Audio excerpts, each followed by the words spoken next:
Uma rotina cansativa que leva a uma exaustão mental e física, deteriorando a saúde. Veja quais são os relatos mais impressionantes sobre o excesso de trabalho dos mangakas. Entenda o caso e veja a nossa opinião. Sejam bem-vindos a mais um Geek Talk e fiquem ligados para mais essa discussão. Como eu disse, vamos falar sobre a rotina exaustiva dos mangakas, que são as pessoas responsáveis por criar e desenhar as nossas tão queridas histórias de mangá. Os mangás são um dos pilares da economia e cultura japonesa.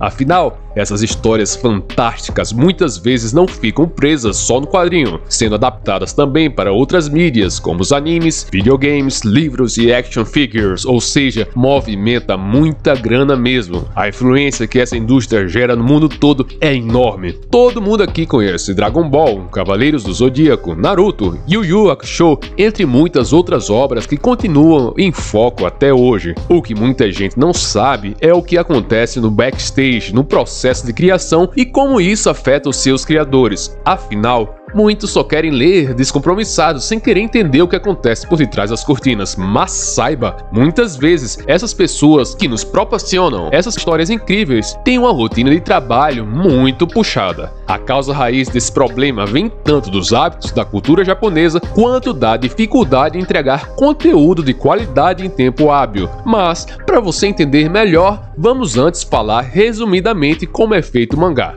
Antes de virar febre e ir às bancas ou virar anime, ao ter uma ótima ideia, é necessário passar isso ao papel, fazer o piloto, o roteiro, os personagens, a ambientação e os demais detalhes. Mas essa ideia não pode ficar presa à pessoa. É preciso entrar em contato com uma editora, por exemplo, a Shueisha. Ela possui várias revistas onde são publicadas diversos estilos de mangás. Temos Ultra Jump, que publica seinen, gênero voltado ao público adulto, e os seus títulos da conhecida obra Bastard. Já a tão famosa Weekly Shonen Jump publica shounen, gênero voltado para o público adolescente, com mangás que você com certeza conhece, como Dragon Ball, One Piece, Bleach e Naruto. Essas editoras contratam um editor e os mangakas inicialmente entregam um rascunho para ele, que dirá se a obra será aprovada ou não. Ao ter o sinal verde, aí é mão na massa, e é mantido sempre a comunicação entre o mangaka e o editor, já que apesar de não criarem as histórias, eles a direcionam e orientam para atingir o melhor resultado. E é aí que começam os problemas. A rotina puxada começa. Cada revista trabalha com um certo prazo, e no caso da Weekly Shonen Jump, as histórias são publicadas semanalmente. Para cumprir o cronograma, muitas vezes a pessoa tem que se sujeitar a rotinas exaustivas, como é o caso de Eiichiro Oda,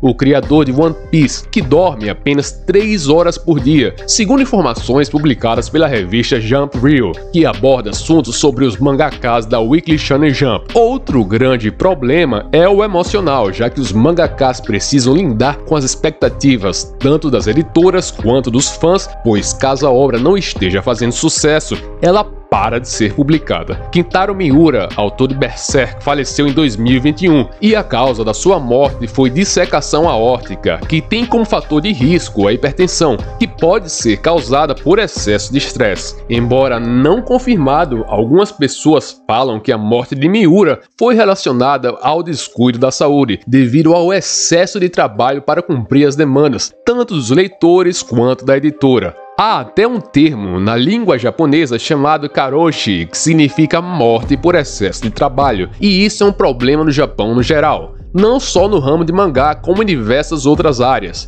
Kubo, criador de Bleach, revelou em entrevista que teve alguns problemas físicos e mentais por causa do final da sua mais famosa obra. Segundo ele, certo dia, ao ir ao hospital por não estar se sentindo bem, o autor descobriu que havia rompido o tendão do seu ombro. Há também o caso de uma das integrantes do grupo Clamp, que para quem não sabe é um grupo de mangakas totalmente feminino, responsável por exemplo por Sakura Card Captors. Em 2011, uma delas foi diagnosticada com uma fratura vertebral compressiva após queixas de fortes dores na parte inferior das costas, e a causa disso foi porque ela trabalhava sentada por longos períodos em má postura. Como consequência de todos esses transtornos trazidos à saúde, em alguns casos essas obras e autores precisam ficar em hiato, como acontece com Yoshihiro Togashi, criador de Yu Yu Hakusho e Hunter x Hunter. Para quem não sabe, O autor sofre de dores crônicas na coluna e frequentemente Hunter x Hunter entra em hiato para que Togashi possa cuidar da sua saúde. A série já ficou mais de 4 anos em hiato, é bastante, né galera? Então, como vimos, trabalhar em um mangá é muito puxado. Imagina ter que desenhar entre 25 a 30 páginas que devem ser entregues toda semana.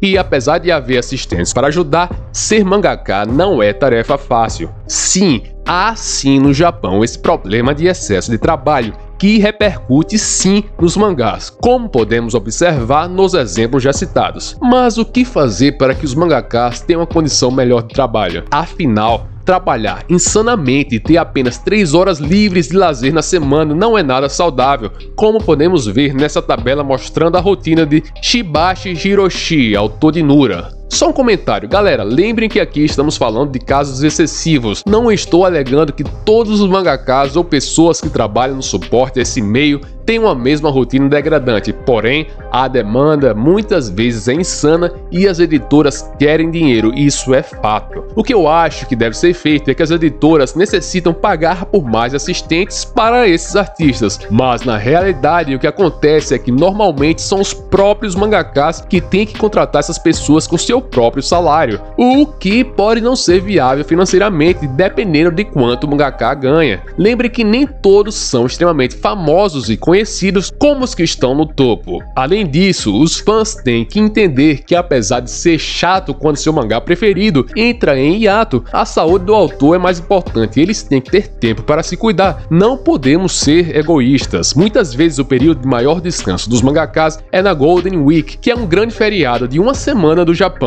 que ocorre de 29 de abril a 5 de maio. E é isso, devemos entender que apesar de ser importante trabalhar, é importante também zelar pela nossa saúde, tanto física quanto mental. E como mencionamos, infelizmente no Japão há essa cultura de trabalho excessivo que pode ser prejudicial para a pessoa. E para quem ficou interessado nesse mundo dos mangakas, há um mangá que conta como é a rotina destes autores, e para quem não sabe, foi criado pelos autores de Death Note, existindo adaptação também para anime. O nome é Bakuman. Confiram também esse vídeo que falamos sobre a polêmica da inteligência artificial na indústria de animes. Pessoal, se puderem e quiserem ajudar o canal, sempre deixo links direcionados para que vocês possam comprar o mangá do seu artista preferido ou outros produtos. E quando é efetuada uma venda, o nosso canal recebe uma comissão por isso. Isso nos ajuda muito e permite que continuemos produzindo conteúdos para vocês. Não deixem de curtir, seguir o canal e ativar o sininho. Vou ficando por aqui. Valeu, falou, até mais, tchau. Comentem!